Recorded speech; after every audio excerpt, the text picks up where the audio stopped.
काली देवरानी ने बनाया गोरी जेठानियों के लिए प्याज के पराठे। प्राची अपनी 2 जेठानियों और सास के साथ रहती थी। उनके पति और ससुर शहर में काम किया करते थे, इसीलिए घर में बस ये 4 लोग ही रहते थे। प्राची की जेठानियां उस पर बहुत ज्यादा जुल्म किया करती थीं। प्राची, प्राची। जी जेठानी जी। ये क्या, तुमने अभी तक ब्रेकफास्ट भी तैयार नहीं किया है? जेठानी जी, वो मेरी माँ बीमार है, इसीलिए मैं उनसे बात कर रही थी। मैं अभी सबके लिए नाश्ता बना देती हूँ।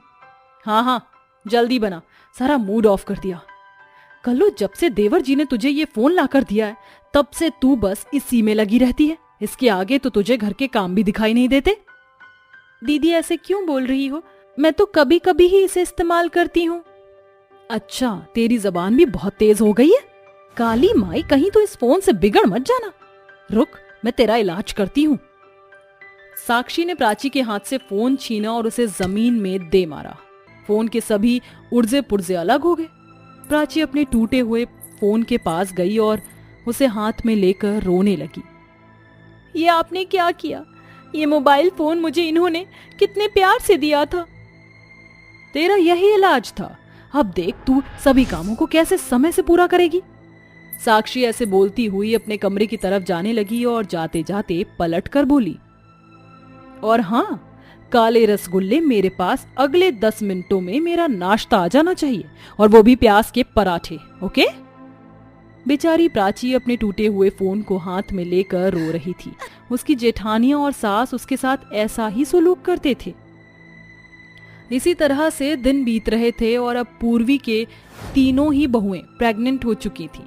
इसी बीच पूर्वी अपनी बड़ी बहुओं का तो बहुत ही अच्छे से ख्याल रखती थी, लेकिन बेचारी प्राची को वो कभी रहम या प्यार भरी निगाह से देखती तक नहीं थी। अरे प्राची बहू। जी सासू माँ। बहू, तेरी जेठानियों को प्याज के पराठे खाने का मन हो रहा है, और तू तो जानती ही है कि ऐसी कंडीशन में प्रेग्नेंट औरतों का कितना ख्याल रखना पड़ता है। इसीलिए तू जरा जाकर उनके लिए प्याज के पराठे बना दे। प्राची बेचारी उदास सी हो गई और उसने नीचे को ही गर्दन हिला दी। बेचारी प्राची भी प्रेग्नेंट थी, लेकिन उसे उसकी ससुराल में अनदेखा किया जाता था।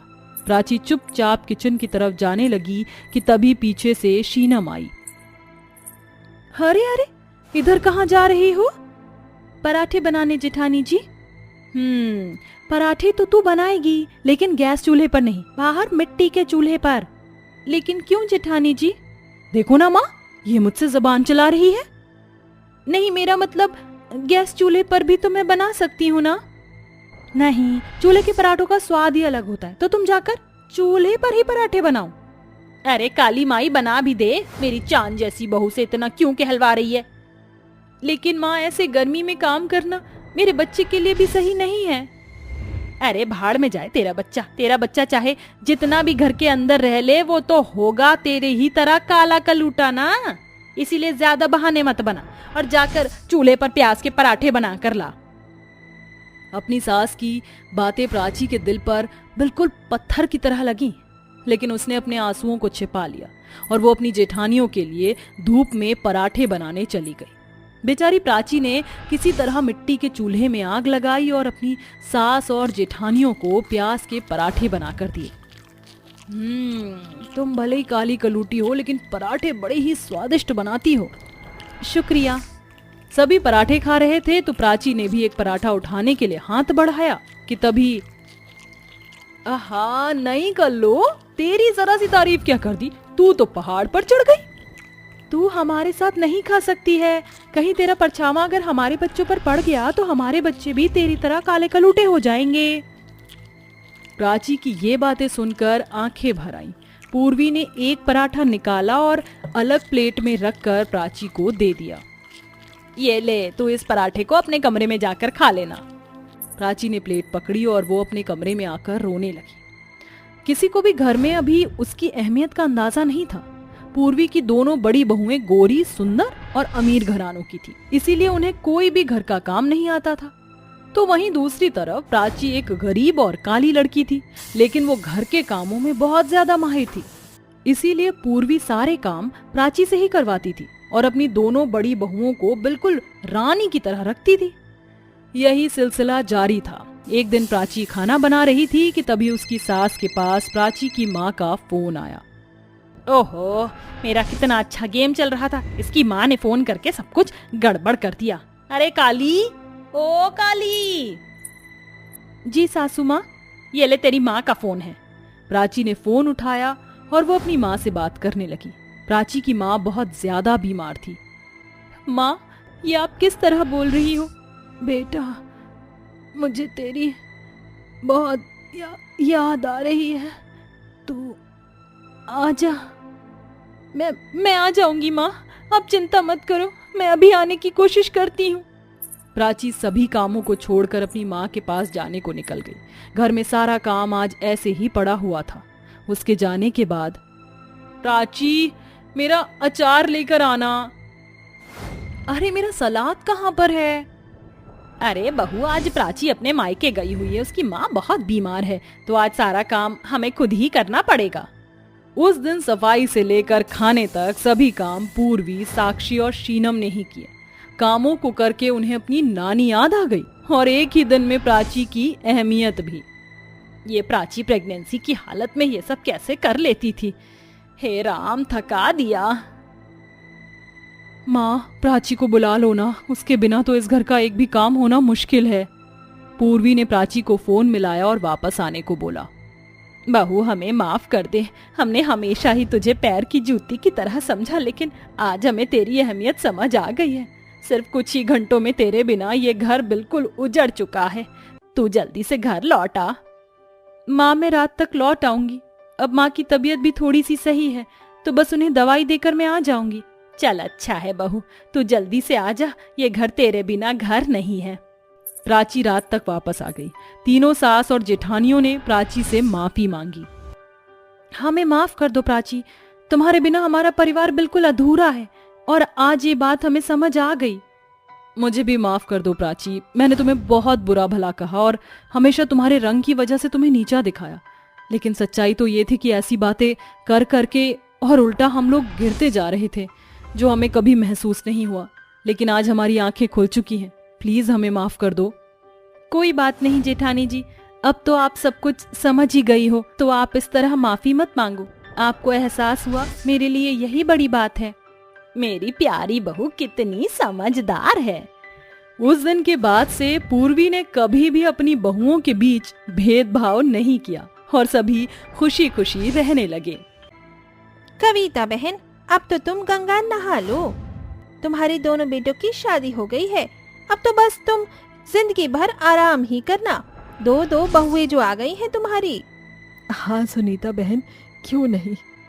वैसे कविता बहन, एक बात बताओ, एक बेटे के लिए तो तुम इतनी सुंदर परी जैसी बहू लेकर आई हो और दूसरे बेटे के लिए तुम इतनी काली और बदसूरत बहू लेकर आई हो, ऐसा क्यों? क्या करूं बहना, मैं तो अपने दूसरे बेटे के लिए भी सुंदर और परी जैसी बहू लाना चाह रही थी, लेकिन इनकी वजह से मुझे इस काली लड़की से शादी अपने बेटे की करवानी पड़ी। पता नहीं इन्हें इस लड़की में ऐसा क्या पसंद आ गया जो इतनी काली और बदसूरत लड़की को हमारे घर की बहू बना कर ले आए। एक बार भी नहीं सोचा कि लोग क्या कहेंगे। कविता, अगर तुम्हारी बकवास हो गई हो तो बहुओं का गृह प्रवेश करवाओ। कब से बहुएं चौखट पर ही खड़ी हैं। अपने पति के कहने पर कविता जल्दी से अपनी दोनों बहू का गृह प्रवेश करती है। कविता के बड़े बेटे रमेश की पत्नी शिवानी दिखने में काफी सुंदर और गोरी होती है, लेकिन वहीं छोटे बेटे सुरेश की पत्नी गीता दिखने में बदसूरत और काले रंग की होती है, जिस वजह से कविता और सुरेश दोनों ही गीता को नापसंद करते हैं। कविता के पति धर्म के कहने पर ना चाहते हुए भी सुरेश को गीता से शादी करनी पड़ती है, क्योंकि गीता धर्म के बचपन के दोस्त जगदीश की बेटी होती है। धर्म और जगदीश ने बचपन में ही गीता और सुरेश का रिश्ता तय कर दिया था, लेकिन ये बात ना ही कविता को मंजूर थी और ना ही सुरेश को। लेकिन धार धर्म के आगे घर में किसी की भी नहीं जलती है, जिस वजह से दोनों को शादी के लिए हाँ करना पड़ता है। अब क्या बहू को टुकुर टुकुर करके देखती रहोगी या आगे की रस्म भी शुरू करोगी? कर तो रही हूँ, सब्र नाम की तो चीज ही नहीं है आप में। रमेश, तू और शिवानी बहू जाकर थोड़ी देर आराम कर लो, काफी थक गए होगे। तब तक मैं अंगूठी की रस्म की तैयारियां करती हूँ। सुरेश, तू क्या खड़ा खड़ा देख रहा है? तू भी गीता बहू को कमरे में ले जा, तुम दोनों भी थोड़ी देर आराम कर लो। मुझे नहीं रहना इसके साथ एक कमरे में, एक तो मेरी जबरदस्ती इस काली कलूटी से शादी करवा दी और अब मुझे इसके साथ एक कमरे में रहने को बोल रहे हो। आपकी जबरदस्ती की वजह से मैंने इससे शादी तो कर ली, लेकिन मैं कभी भी इसे अपनी पत्नी स्वीकार नहीं करूंगा, समझे आप? और मेरे साथ जबरदस्ती करने की कोशिश भी मत करना। इतना कहकर सुरेश वहां से गुस्से में चला जाता है और बेचारी गीत रोती रह जाती है। गीता भले ही रंग में काली और चेहरे की बदसूरत होती है, लेकिन दिल की बहुत अच्छी लड़की होती है, जिस वजह से वो इन सारी चीजों को सुनकर भी कुछ नहीं बोलती। थोड़ी देर में अंगूठी की रस्म शुरू हो जाती है। कविता शिवानी और रमेश के लिए एक बड़े से सुंदर बर्तन में बहुत सारा दूध और गुलाब के फूल लाकर उनके सामने रख देती है। बर्तन में मैंने एक अंगूठी डाली है और तुम दोनों को वो अंगूठी ढूंढनी है। जिसने भी वो अंगूठी ढूंढ ली वो अंगूठी उसकी ही हो जाएगी, ठीक है? जब कविता सुरेश और गीता के लिए किचन में दूध लाने जाती है तो उसे दूध नहीं मिलता है। दूध खत्म हो जाने की वजह से कविता को कुछ समझ ही नहीं आ रहा होता। अब मैं क्या करूं? दूध तो खत्म हो गया और कोई है भी नहीं जो जाकर दूध लेकर आए। इस कल्लू माई के साथ मेरा बेटा तो अंगूठी ढूंढेगा नहीं। एक काम करती हूँ, पीछे आंगन में गाय का गोबर और कीचड़ रखा हुआ है, वहीं लाकर रख देती हूँ। वैसे भी इस काली की जितनी औकात है, इसे इतनी ही औकात में रखना चाहिए। इतना कहकर कविता अपने घर के पीछे वाले आंगन में जाकर वहां से बहुत सारा गोबर और कीचड़ लाती है और बर्तन में रख देती है और बर्तन को ले जाकर गीता के सामने रख देती है। ये ले, इस बर्तन में मैंने अंगूठी डाली है, इस बर्तन में हाथ डालकर वो अंगूठी निकाल ले। ये तो कीचड़ और गोबर है, मैं इसके अंदर हाथ कैसे डालूं? ये रस्म तो दूध और गुलाब के साथ होती है ना? हाँ, ये रस्म दूध के साथ होती है, लेकिन तू उस लायक नहीं है जो मैं तेरे ऊपर इतना दूध बर्बाद करूं, समझी? तेरी जितनी औकात है मैं तुझे उसी औकात में रखूंगी। अब बहस करने की कोई जरूरत नहीं है, रस्म शुरू हो गई है, अंगूठी ढूंढना शुरू कर। गीता रोते हुए उस कीचड़ और गोबर से भरे हुए बर्तन में अंगूठी ढूंढने लगती है और दूसरी तरफ शिवानी और रमेश दूध के अंदर अंगूठी ढूंढना शुरू करते हैं, जिसे देखकर कविता बहुत खुश होती है। लेकिन कविता को गीता के आंसू दिखाई नहीं देते। ऐसे ही शादी को अब 1 महीना गुजर जाता है, लेकिन कविता और सुरेश का बर्ताव गीता के लिए एक सा ही रहता है।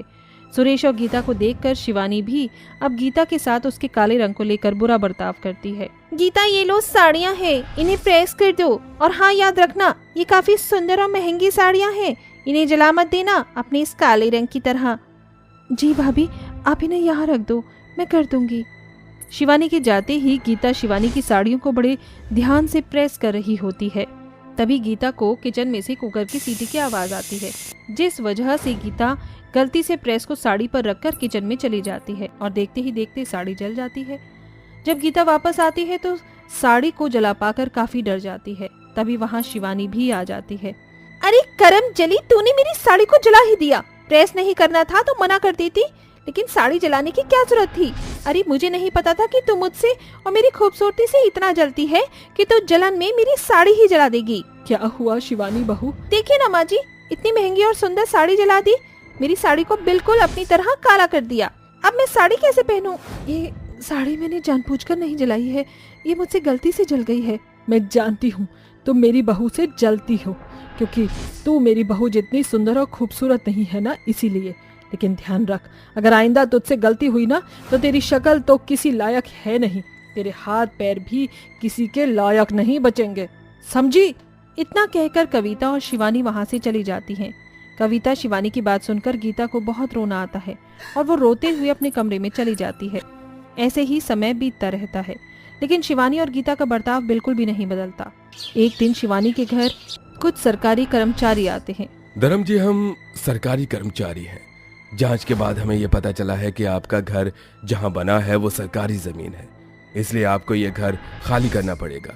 हमें आज ही इस घर को तोड़ने का ऑर्डर मिला है। अरे ये कैसी बातें कर रहे हो ऑफिसर, ये जमीन मैंने खुद खरीदी है, सारे पेपर भी सही हैं, ये कोई सरकारी जमीन नहीं है। आपको यकीन नहीं हो रहा है तो आप ये पेपर देख लीजिए, इसमें साफ साफ लिखा है कि ये सरकारी जमीन है। ऑफिसर्स की बात सुनकर सारा परिवार दंग रह जाता है और दुखी हो जाता है। तभी वहाँ गीता आती है और उन सरकारी पेपर्स को पढ़ने लगती है। ये पेपर्स तो नकली हैं, ये कोई असली पेपर नहीं है। पिताजी, ये लोग कोई सरकारी ऑफिसर नहीं है, बल्कि ये लोग तो फ्रॉड हैं। आप जल्दी से पुलिस को कॉल कीजिए। गीता के इतना कहते ही धर्म जल्दी से पुलिस को कॉल करता है और पुलिस आकर उन दोनों फ्रॉड ऑफिसर्स को पकड़ लेती है।